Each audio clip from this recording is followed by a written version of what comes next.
All right, so I'm here with Rebekah Ray, and she is from Seattle U. And I'll kind of let you introduce yourself and what you do, and kind of like your background, where you graduated from, your professional career history, and just, yeah, kind of just introduce us to yourself. Okay, great. Thank you.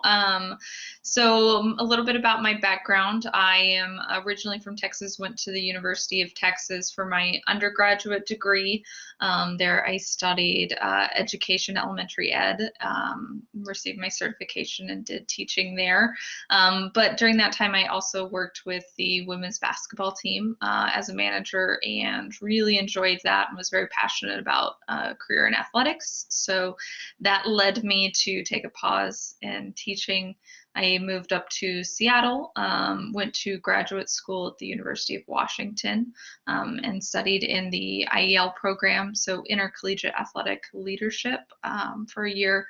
It was a fantastic jumpstart for my career and getting to know all the different professors and a lot of hands-on connections and knowledge within that field. So that led me down a path of many different pieces of college athletics and kind of jumped in. So that's a little bit about. Great. Yeah, can you talk a little bit about your current profession? Because I know you're at Seattle U now, and that's how I know you from also. Yeah, of course. So I started at Seattle U back in 2014. So started in a role that looks a lot different than it does now.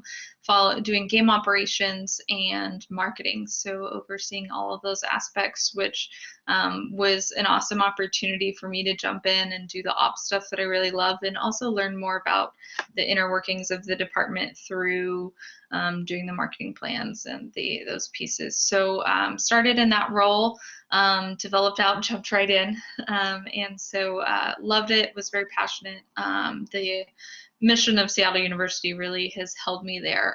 It was not an expectation to be there long term, but had continued opportunities to step up into new roles.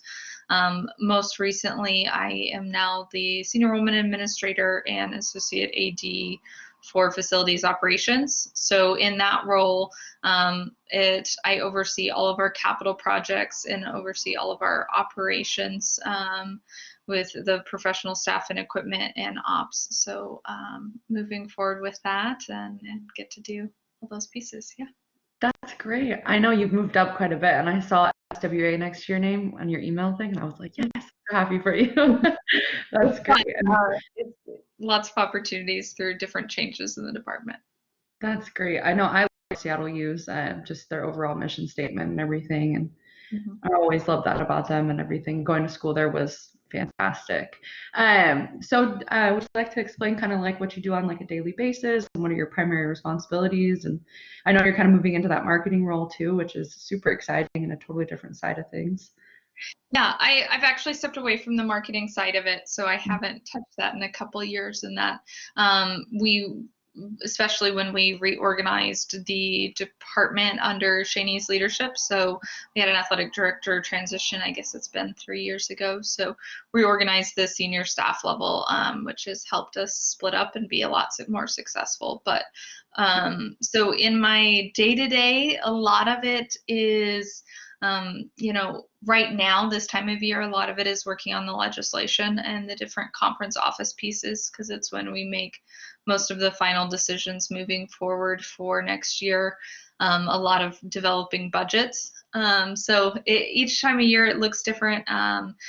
We have a major capital project focus. As you know, being a transitioning institution and going from Division II to Division I, we have 40 years to catch up on the facilities that other institutions have been continually investing in over time, where we kind of took a pause. And so I think getting our facilities back up to par so that we can help the university recruit awesome student athletes and compete to win. So the Right. capital project is the biggest day to day, and then staff oversight. So, yeah. That's great. Yeah, and also fighting all of the Seattle space that we don't have.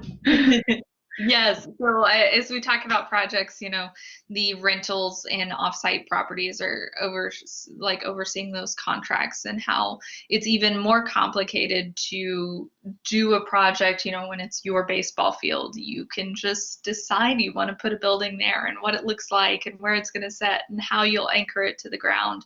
But when it's not, or what color you're going to paint it. But when it's on someone else's property, which in this situation, it's owned by the school district, but maintained by the Parks Department. So getting the buy-in from all three is even more challenging. So yeah, we do fight trying to do off-sites facilities.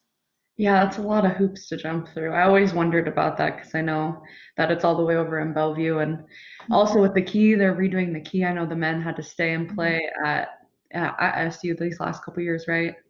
Mhm. Yeah, Yeah. we tried playing down in Kent. It was okay. I think it's really hard to build the same energy, and it's hard to connect with another new community in just such a short period of time. So it's something we're looking at, but we still played to get the arena feel.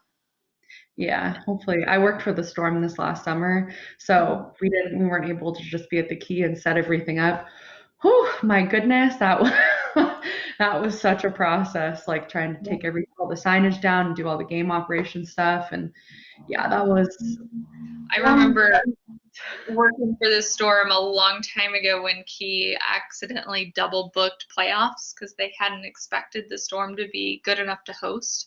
And then some last minute things happened, and we ended up having to take everything down for a playoff game to the Tacoma Dome. And probably similar to what you guys are doing, like playing off a UW. But that's part of you just roll with it a little bit. yeah, we definitely got very innovative. We had to hang like banners and we had to cover every UW signage thing, and then we also went up to Everett and did stuff there. And whew, that was a long process to get all the way through. Yeah. Yeah. So over your time and just kind of like networking, I feel like Seattle U kind of this is a big buzzword at SU, and I feel like I hear it a lot more than I even do at Central. But how has networking benefited you in your career and just moving through it? Networking is huge. It started, I got my first job in college athletics as a manager through networking because my high school basketball coach knew the Texas coach. And so, like, everything down to that one moment that started everything.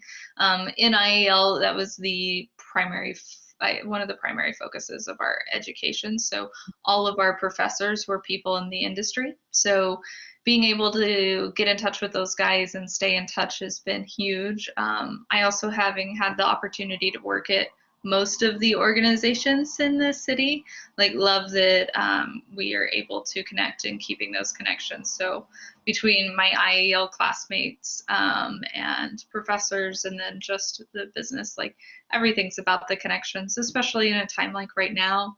We're all calling on each other and trying to it's all about the relationship and being able to have the conversation. So when you have something before from networking, even if it's just you met them at a conference, it's so much easier to pick up the phone and instead of sending an email, and it's more productive. So from everything from the start to being successful in your career, it's really important. Yeah, no, I couldn't agree more. I think like even just during this time of trying to find work and a job, and especially in this environment when it's very difficult, like your connections and who you know is like super important. So yeah.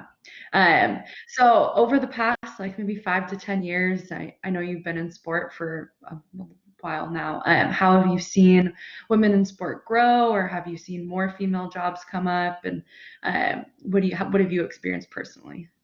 Well, personally, I was reminiscing recently. I don't remember. It's been a long time since I've worked for a man, which is amazing in a male-dominated industry. So I think my viewpoint is a little bit different and so skewed because I've had such great female leadership around me, with Jen down the street at UW and Portland State AD Val, like, in Cheney, and there's so many strong, influential women in leadership positions nearby, and so it's really easy to to catch the bug and to let that energy flow on and to establish that as a priority. I think it's different when you go into more of a conference office. We have a lot of old school conference teams that have more male dominated, but we also have really strong SWAs. So I think that taking the energy that comes from the Northwest and having so many women in sports in this area and strong leadership positions, and carrying that down with us when we go to conference meetings or when we show up at other pieces is everything that it takes. And then supporting other women that are trying to get into the industry. But I'm blessed. I have one of the easiest, I joke that I have one of the easiest SWA jobs in the country because my boss did it for 17 years. So if I'm telling her that that's not equitable, it's not a part of our conversation. So yeah. That's awesome. No, I know that like especially in the Pacific Northwest, there's just so many like just strong women leadership like examples, and I've seen it more come into play at Central too. I know Laura used to be over at Seattle U, and she shifted over there, and she's made such a different impact over there too. And it's just the fact that NC2A put in place SWAs also is just a value in itself. So.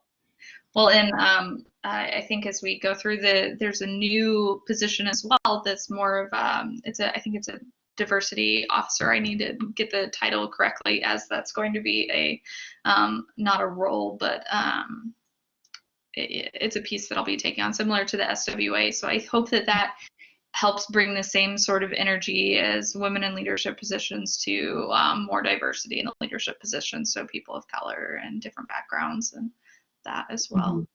So yeah, that's great. I think when I started my master's program, it was like one of my first classes, like I think it said like 95% are like male athletic directors, and I was like, wow, really? I was like, we're predominantly dominated by males, so it's always nice. I love asking this question and hearing everyone like get excited about like the changes that have happened.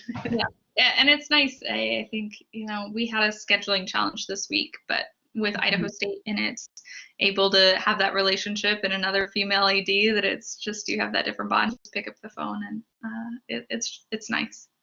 Yeah, that's great. So now moving forward in your career and just where you see yourself in the next 5 to 10 years, or what you'd like to transition to, or anything like that. Yeah.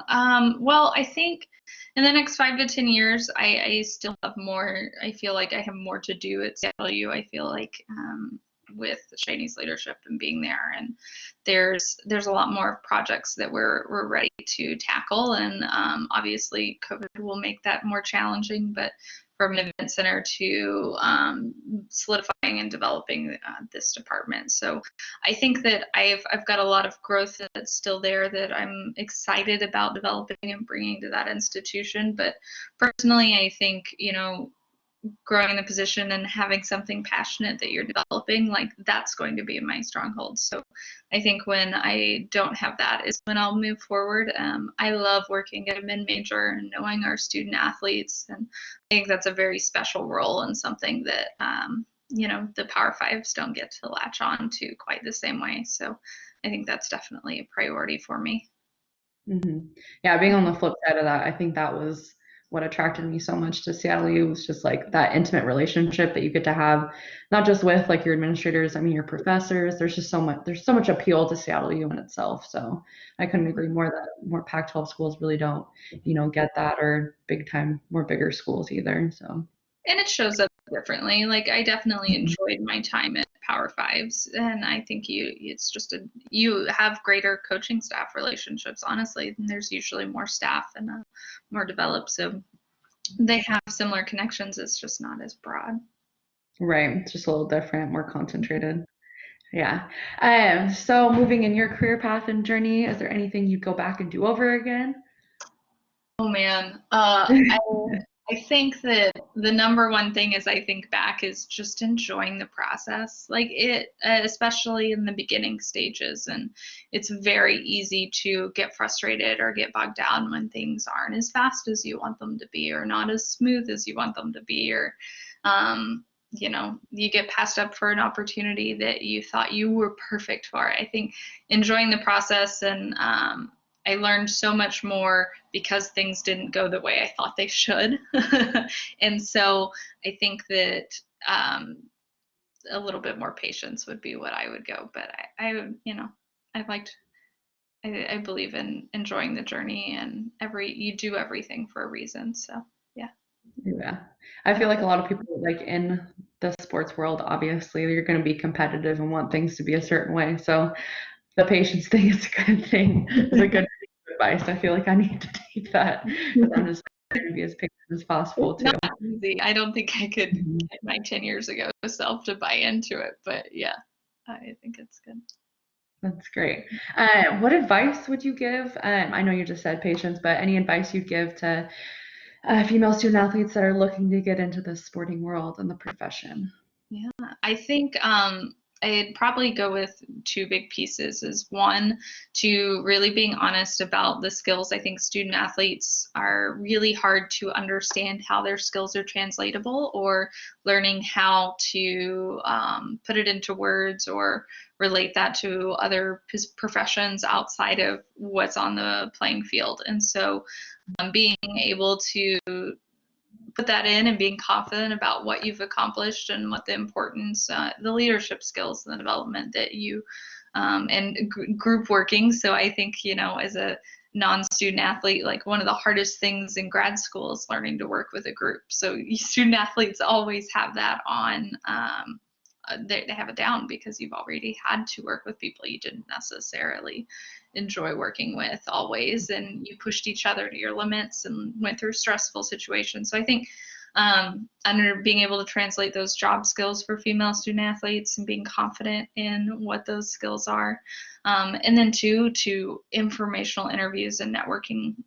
So I tell my grad students, like, you have this magic window when you're in grad school and undergrad where everybody will say yes to an informational interview. Once you get into your career and you do that, that door stops being as open. And so take advantage and meet as many people and go through the process of just talking and just having a relationship and talking to someone about what your goals are.